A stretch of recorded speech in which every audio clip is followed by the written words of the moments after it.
lawful wedded husband. To be my... Barbertine. Not Barbertine's heart. With a tramp like you.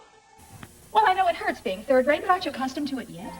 Oh, Robin, I see you. I myself the slut of Springfield! Son of a bitch in heat. I found out myself what love is all about.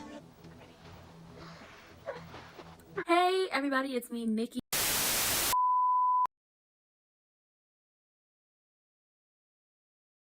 Hey, welcome to Ranting with Ricardo. We are here to talk about what them soaps. Before we get into all of that, don't forget to hit the subscription button, hit the notification bell so you can be kept up to date about all the great things we have going on over here.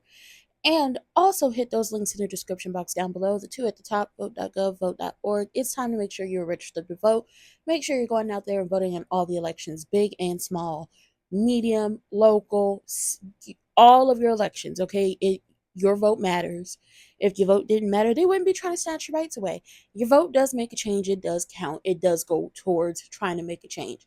Y'all just got to get out here and make sure you're registered and practice your civic duty. Because one more time, if it wasn't important for you to vote and it didn't matter and it didn't count, they wouldn't be trying to snatch your rights away. Well, let's get into GH, because this is less of a recap and more of a goddamn rant about this whole entire storyline with Christina, Molly, and TJ and this whole baby thing. And, a little Jagger and Ava thrown in there. Jagger has convinced Ava that he is the only one she could trust, the only one she could lean on, basically claiming that Jason got rid of Scott. I'm pretty sure Jagger has put Scott somewhere for him to hide, or Scott is in hiding. I don't particularly care at this point, because Jagger is playing a real fast and loose game. Now, Jagger could have been a great villain, a great opponent for Sonny, and possibly could have made Sonny bleed to show that if y'all want to get at him, y'all can get at him. But he's too driven by jealousy and anger and revenge and hate. And everybody's like, oh yeah, because it has everything to do with Karen. This don't have a goddamn thing to do with Karen. When Jagger came back on Night Shift, which I believe they should bring Night Shift back and have that as a YouTube series. Let us see what's going on down to that hospital just a little bit more like they did back in the day. But I digress. When Jagger came back and was, meeting up with Robin and, meet my son and all that stuff, I named him Stone and all that. He didn't mention not one thing about Karen. This has never been about Karen. This is because, let's be clear, Karen was a blip on Sonny's radar.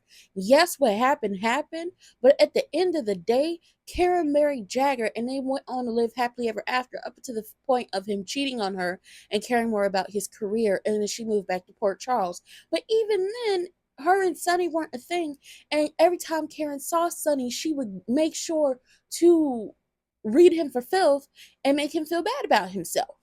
So that's neither here nor there. He was always going, Karen was giving it to Sonny every single chance she got when she moved back to Port Charles. This has absolutely nothing to do with Karen, because she chose Jagger. That's the issue here. It's nothing to do with Karen. He's hiding behind that. This has everything to do with his brother and the fact that Sonny was a better brother to Stone than he would ever fathom to be. Because at the end of the day, if it came down to it, if Stone was still alive, Sonny would choose Stone, Stone would choose Sonny. And when it came down to it and Stone was dying, Sonny was right there, paying for the treatments, paying for the medication, trying to get the best of the best to keep him alive, to prolong his life, making him comfortable, giving him whatever he wanted and whatever he needed, because that was his family. When he hit the scene, we didn't know much about Sonny. We eventually learned about Mike and, other things, but we didn't know nothing about Sonny. Stone was his family. And by extension of Stone, he met more people and they became his family at one point. But Stone was his family and he loved him and he tried to protect him as much as he could, albeit even if it was the detriment to both of them. But when it came down to really being there for Stone, it was Sonny there day in, day out, trying everything to keep his best friend alive, his brother. And Jagger was nowhere in sight. He visited once and never visited again while he was dying. Didn't show up to the funeral. This is what this whole thing has been about. So now he's convinced Ava to lie. And because he's the FBI, he feels like he could do whatever the hell he want to do. And it's just you're not paying attention to the fact that Ava don't want to do this. Ava's very apologetic for, grabbing her, but Ava didn't push her out the window. She tripped over your bag because Ava told you to take that bag and put it somewhere else. You didn't want to do it because you're FBI. You couldn't be walking around with your bags. Ava, go ahead and tell the truth about what happened so you can get up out of this situation. It could be a full court press to get fake Jack the hell up out of Port Charles. Because I'm about sick of him. Where is Brennan? Because he seemed to be scared of him. Where's your son, sir? Now, let's get on the fact that something ain't right with Lulu. They got to do some tests if things are happening. And she needs a living relative to help her.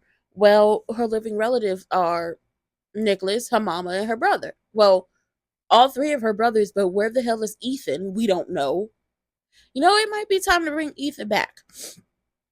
Nicholas is locked up, but because Esme is dead, he shouldn't be in jail. He shouldn't be in jail no longer. There's no evidence. There's no witness. You have no proof.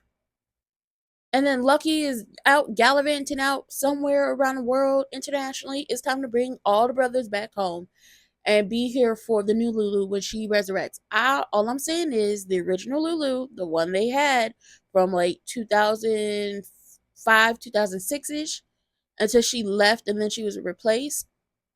She needs to come back. We miss her.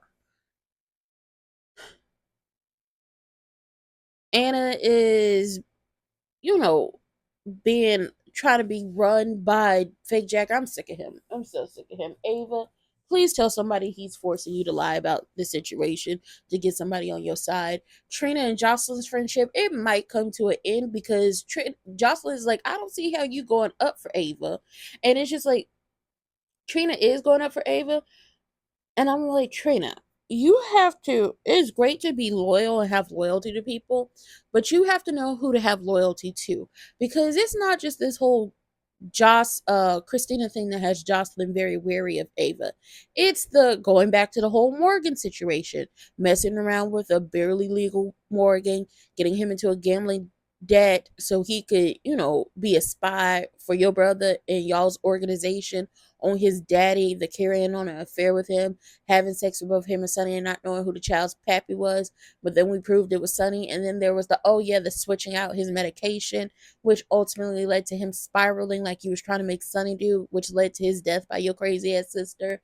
There was the shacking up with a serial killer, and that can't be blamed on you. But what could be blamed on you is all that pillow talking he was doing about your daughter, Kiki, which led to him unaliving her. It's a slew of things that have happened that have made the people not like Ava. But I hope the friendship between Jocelyn and Trina doesn't end. But Trina do need more screen time because where the hell is she at? Where's she at? Where's she at? And then we get on to the funeral. And this is where I get into the rant. And I've been ranting this entire time. I'm not even about sick. I'm sick of Molly and TJ. Because yes, Christina went to that room and she is dead wrong for that. But nobody knew that she was going to go out of that window except for the writers, and belly flop into the pool except for the writers, and that the baby was going to die except for the writers. Nobody knew that except for the writers. So in the grand scheme of things, of nobody knowing what was going to happen, it could have been a heated discussion, and she could have left, and she could have possibly fallen downstairs. She could have not went, did her deposition, and then due to the stress, something could have happened. Anything could have happened. The writers just chose for her to go out that window. Should she have been in that room? No. But should she have been called to testify against Sonny? Absolutely not. Absolutely not. Because if Ava and the writers wanted Sonny to be crazy so he could have a blow up, calling Christina to the stand was not going to do that, because we all know Christina, she loved her daddy no matter what he do. She's going to defend him no matter what. So we all knew she was going to have words with Ava. Nobody knew except for the writers that she was going to go out that window after having words with her. And it wasn't like she came there to try to hurt Ava, but she told Ava, if I got to tell the truth about my father, I'm going to tell the truth about you too. But TJ and Molly seem to feel like because they're a doctor and one's a doctor, one's a DA, that they have this moral superiority complex against everyone, and that they sit higher on the food chain and they look down on everyone who has done things that are unsavory. And it's just like, so y'all forget who's in y'all family? Well, let's run it down. Jordan? Like, if we're going to tell the truth about people, let's tell the truth. If we got to tell the truth about Sonny and everybody else, then let's tell the truth about the rest of the people. Molly and TJ seem to think that their parents are so much better than everyone else. And when she said, this wouldn't have happened had you not been trying to protect your mobster father, or your criminal father, something like that to Christina when they were at the grave. And Christina was upset because it was like, y'all just named her and nobody said anything. She wasn't your daughter. And it was like, she was absolutely Christina's daughter. Christina's blood was pumping through that little girl. She carried her for what? Did she make it to 9 months? I don't know if she made it to 9 months, but she carried her. She felt her kicks. She grew her in her womb. That baby grew up under her heart, but she loved her.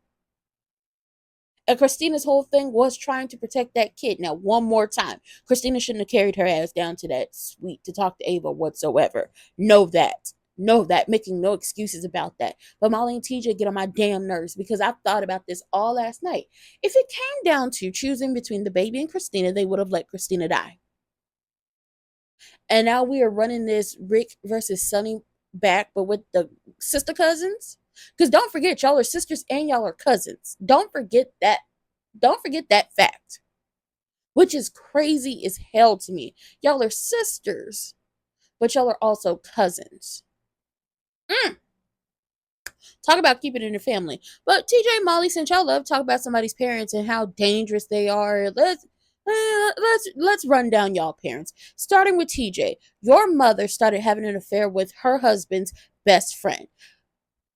Her brother-in-law, now ex-husband, Curtis, found out, and she convinced him to keep it a secret, which led to him getting on drugs, which led to him not being able to be around his daughter. Y'all know Trina, right? Because a decision had to be made, and Portia couldn't trust him, so she just said, hey, Taggart is the father. So he lost out on his daughter, and he was keeping this big old secret from his brother, which caused him to slip into a drug addiction, which then also helped along his mother's broken heart, which led to her death. Okay?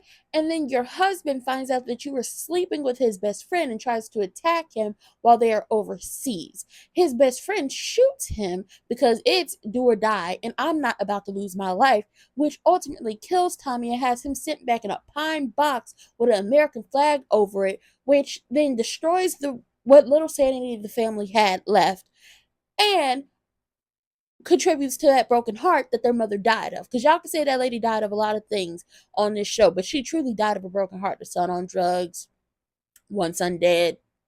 Let's be real. Then the son you named after this man, his junior, is not actually his junior. He is Sean's son. Talking about danger, you were culpable in bringing Cyrus Renault to Port Charles and all the things that happened because you didn't do your job correctly the first goddamn time. We're not going to forget that. Then we move on to Sean, because you forget that your biological daddy is Sean. Tommy's not your biological father. You may carry his name, but that's not your daddy. Paternity court said that is not you, pappy. Okay, he's not the pappy boss. Your biological father, Sean, is a mob enforcer. Now, he worked at Kelly's as the manager and all those great things, but he was still a mob enforcer. And we remember how he went to jail. Quit playing with me, TJ. You acted like you come from good stock, and you don't. You come from a lot of tramps and thieves and murderers. Okay? On the Molly, since you think you so much better than your sister and your daddy is so much, your father's a criminal too, bitch. He a criminal too. Sitting up here acting like Rick is so much better than Sonny. Now, granted, a lot of people are better than Sonny when it comes to, being humans as it pertains to GH. A lot of people better than Sonny. But Rick, Sean, Jordan, except for the criminal, well, Sean and Jordan, all y'all on the level playing field, because y'all all did y'all dirt. But sometimes your children like to grow up and think, oh, my parents the greatest because my parents not in the mob. Rick kidnapped Carly when she was pregnant with Morgan, kept her in a room, and was poisoning Liz while he was married to her. He planned to take Carly's baby, Morgan at the time, and give that baby to Liz to replace the baby they lost. This ultimately led to Carly being shot in the head by Sonny when it came to save her. And while it wasn't on purpose, it happened. But Carly wouldn't have been in that room had Rick not kidnapped her and planned to steal her baby. There was the mess he did with Nina, which was in most recent years. There was the faking his death because he didn't got himself into some mess. There was the sleeping with Sam and ruining his marriage. There was the working with the Zakaras. Rick's no better than anybody else. Your father has done his dirt. A lot worse than you, like, because I don't remember Sonny kidnapping a pregnant woman and trying to keep her held hostage in order to give the baby to his wife that he was poisoning. I don't remember Sonny doing that. And while Sonny did sleep with Sam, at least he was not married. You know what? No. I also don't remember Sonny sleeping with his wife's daughter. No, that didn't happen. That didn't happen. But Rick did that. And let's get on your mama. Because, I like Alexis. Shout out to Natasha. I like her. Sometimes when she's not uppity and judgy. But let's not forget. Alexis started sleeping with Sonny when he was her client. And he was very much still married to Carly. But the marriage was on the rocks. She was sleeping with him. She got pregnant and decided that, we're going to say Ned's the father, up until the fact that, something was going on with Christina and she really, truly needed help. There was the whole Mary and Julian running Kiefer off the road, which I feel no way about that old running Kiefer off the road. And Natasha has done some things in her life that she may not be proud of. And, she perjured herself. Shout out to Ava. She did perjure herself. Okay. Alexis has had her criminal past too. But what I'm confused about is Molly and TJ having this moral superiority complex when y'all families are no better. A bunch of tramps, thieves, and murderers. And adulterers too. I'm confused on who you think is better, because y'all come from criminals too. Y'all come from criminal stock too. Sitting up here talking about your criminal father when your criminal father ain't standing right there with all of his, giving white hair don't care. When your mama was just in prison with his TJ's daddy. Like TJ's daddy wasn't in prison. Like Jordan ain't who the hell Jordan is. Like, come on now. Awful. Just horrible. Like, somebody bring Tommy back to life. We need that. We need her to face the consequences of that situation. I would love for Jordan to have to sit in that man's face and explain to him what was so great about cheating on him and what ultimately cost him his life, or so we thought. Somebody bring Tommy Sr. back. I would love to see that happen. At the end of the goddamn day, I'm sick of Molly and TJ. They never cared about Christina. She was a means to an end for them. And Christina was right. It was her baby. She never signed her rights away. And if you feel some type of way about the paperwork that she had drawn up, let's be clear on something. She wouldn't have had to draw that paperwork up had you not kept running to her about every little single problem you and TJ had and sitting up here crying to her. And now she's worried about what could happen to this baby if y'all break up. That's the only reason why she had that paperwork drawn up. But I'm sick of this entire situation. I'm sick. And if y'all not about to hire me to get this show back on track, I'm gonna just tell y'all how sick of it I am. Okay? Now, with that being said, that was it. That was all. I don't have no more to give y'all. That was Tuesday? No, not Tuesday. Because Tuesdays was a shorts recap. That was Wednesday and Thursdays all compiled. Because I ain't got nothing more for them. Also, Willow, you dumb bunny. Sitting up here alluding to the fact that you are in love with Drew to your husband. You are dumb. Just dumb. I told y'all before what was gonna happen, and now she about to be full court press. They about to be rolling around like two raw chicken cutlets, and somebody gonna have to figure it out. Who the hell is moving off the Quartermain property? Will it be Drew? Will it be Willow? Will it be Michael? Who knows? At this point, I don't care. But with that being said, that was it. That was all. I don't have more to give y'all. I'll see y'all for the next one. Hit the subscription button, hit the notification bell, and hit those links in the description box down below. And I'll see y'all later. Bye.